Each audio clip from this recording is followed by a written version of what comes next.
The periodic law and the periodic table. What is the periodic table and what is the periodic law? Let's talk about the periodic table first of all. Um, Dmitry Mendeleev and Lothar Meyer, they were two chemists in the late 19th century who independently developed the precursor to our modern periodic table.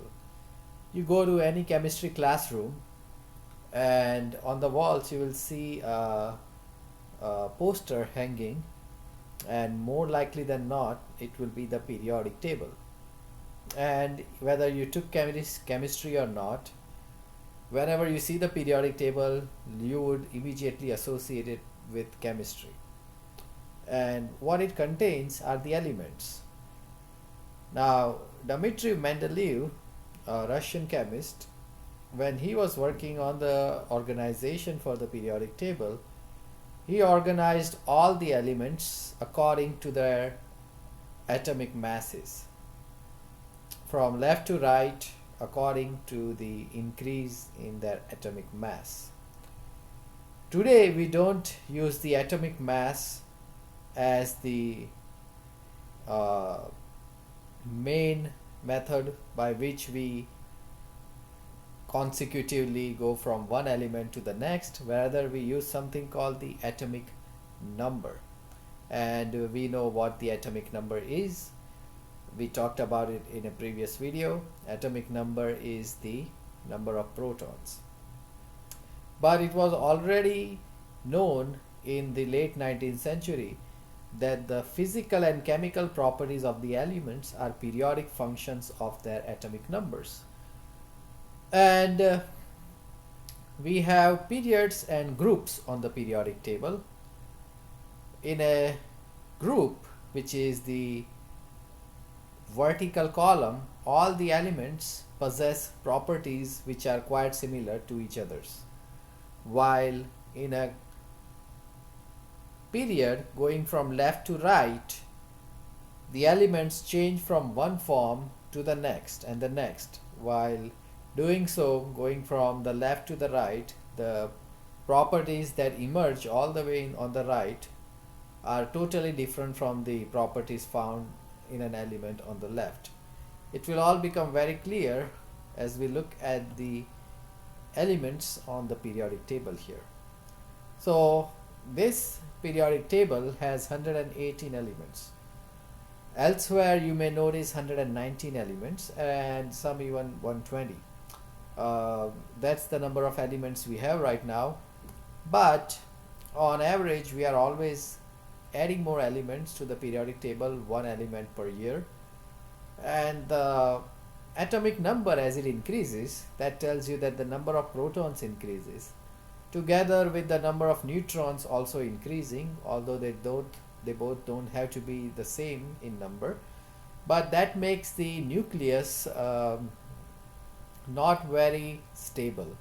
As a result, the larger the element, the less stable the element, and those elements that we have towards the bottom of the periodic table, they may exist for a fraction of a second, for which they find a place for themselves on the periodic table. In our course, we are only going to study the more stable elements found up here, and some also found here. For example, if you are aware of the symbol for gold, Au is gold. The Au symbol stands for aurum, Aurum, which is the Latin name for gold. Similarly, silver is argentum. Argentum is the Latin name for gold, but others you may be familiar with, like Mg, magnesium, Li, lithium, H for hydrogen, and so on. So what's going on the periodic table? Let's try to understand all the details we find here. First, you will find that it is color coded, and the blue here, this particular shade of blue found here, here as well as here, represents the main group elements. So this this and this together with this. What exactly that is, we will look at later. But all this blue as well as the sky blue color we have here and this as well represent, together with this, represent all the metals we have on the periodic table. 2/3 of the elements on the periodic table are metals. What about the remaining 1/3? We have some elements which are called metalloids, shown here in green. Boron, silicon, germanium, arsenic, antimony, tellurium, polonium and astatine. Those are the elements which are metalloids or semi-metals. Then all the way on the left we have yellow elements in the yellow boxes which are non-metals. And by looking at the periodic table, you may assume that there is a lot of variety in terms of metals and our world or the universe might be dominated by metals, but in fact the truth is the exact opposite. Most of the universe is made up of stars, and most of the stars are hydrogen, including our solar system. Most of the mass comes from our sun, and our sun, most of it contains hydrogen.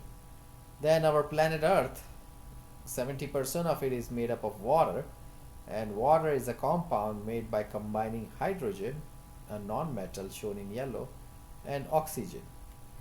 So do not let variety fool you into thinking that it's the same as quantity. Now hydrogen, even though it's a metal, is placed on the left, and that's one exception in terms of placement. On this periodic table on the top you have the atomic number, then the symbol for the element, the name of the element, hydrogen, and finally the atomic mass, which is the average of all the isotopes, a weighted average that is. And then let's look at the periods and the groups. So we have 7 periods altogether. Periods stretch across from left to right. Period 1 has only 2 elements, hydrogen and helium.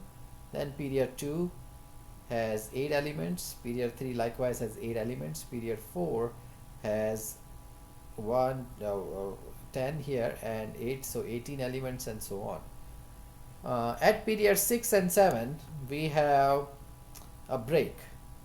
Between period 6, element number 57, we switch over down here and we go towards the elements 58 to 71 before we come up and start counting from 72. Similarly, after 89 we come down here starting with 90 all the way to 103, then we come up here and start counting from 104. These are known as the lanthanides and the actinides. And the groups are stretching from here: 1, group 1, group 2, 3, 4, 5, 6, 7, 8, all the way to the last group here, which is group 18. But on top of the group numbers, you will see this alphanumeric version: 1A, 2A, 3B, 4B, 5B, 6B, all the way to 8A. What is the difference? It's a different way of stating the group numbers. The alphanumeric form and the numeric form both have the same purpose. And here in the US, we use the alphanumeric form over the purely numeric form. It conveys a little bit more information. For example, the A groups, group 1A, 2A, 3A, all the way to 8A, are called representative elements, while the B group elements are the transition elements. Within the transition elements, we have inner transition elements. And we already talked about the semi-metals or the metalloids and the non-metals. The elements, as I said previously, within a group have similar properties. So lithium, sodium, potassium, rubidium, cesium, francium, all being metals, have very similar properties, very similar chemical properties. Then beryllium, magnesium, calcium, strontium, barium and radium also have similar properties. But going across the period from potassium to krypton, the properties slightly change. Going from potassium to calcium, the metallic character of the element calcium is slightly less metallic than that of potassium. Then, as we stretch across the period, we become less and less metallic until we arrive at the metalloids, and then we become a non-metal. So that's the periodic table, and most of the information that you are seeking can be found on the periodic table. Now you should be able to identify what element is where. If I say what's the element in period 4, group 3A, what is the element? Pause your video and look for the element in period 4, group 3A. So this is period 4 and group 3A, that's Ga, gallium. And you should be able to identify other elements as well. You should also be able to name some of these elements, at least up to number 36. You should memorize the names of these elements by their chemical symbols, and also memorize their chemical symbols if given their names. So as I said, periods and groups is how they are organized. Within a period you have either 2, 8, 8, 18, 18, 32 and 32 elements. The last 32 and 32 is because of the two periods with the inner transition metals. And the groups are also called families because all the elements are sort of behaving as if they have the same genetic material as in a family, or rather they have similar properties. In fact, when Dmitry Mendeleev and Lothar Meyer were working on the periodic table, they had some of the places, some of the cells actually left unfilled because those elements were not discovered. But scientists back then were aware of what kind of properties that element, whenever discovered, should possess, given its exact location within the given group, such as its boiling point, melting point, metallic character or non-metallic character, and so on. So what exactly do metals do, what do non-metals do, and what do metalloids do? Metals are elements that tend to lose electrons during chemical change, forming positive ions. And so as we go into the next chapter, this will become very important, that electrons can be lost or gained, and metals choose to lose electrons. Non-metals gain electrons. When they gain electrons, there is a surplus of negative charge because electrons have negative charge. Metalloids have properties that are intermediate between metals and non-metals. Now, we already talked about the fact that 2/3 of the periodic table is metals, but macroscopically, how do metals behave compared to non-metals? Metals have high heat or thermal and electrical conductivities. If there would be a live wire, you would not poke it with a metal rod. That would be stupid and clearly extremely dangerous. But if you had a wooden stick, it would be less dangerous. Not that I am suggesting you should do that either. Metals are highly malleable and ductile, meaning that you can flatten a metal. In fact, all our cooking metal pots have been flattened, which is not something you can do with non-metals. And ductile means you can make wiring, such as copper wiring in our home electrical systems. Metals possess luster. Luster means shine. And metals are solids at room temperature. There is one exception, that's mercury. Mercury is the metal you find in mercury thermometers, which is a liquid at room temperature. Non-metals, on the other hand, are brittle. If you try to hammer them into a flat shape, they will crack and break into many pieces. Uh, or if they are not solids, they are gases. There is only one element at room temperature which is a non-metal and a liquid, and that's bromine. And the rest of the properties in terms of electrical conductance or heat conductance is the opposite of metals. They are poor conductors of heat and electricity.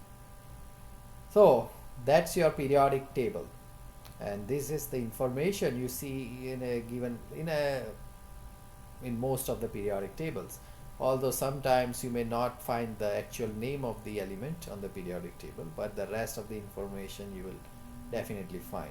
What you will not find is the isotopic ratio of different isotopes for the element. That information must be provided to you through other means.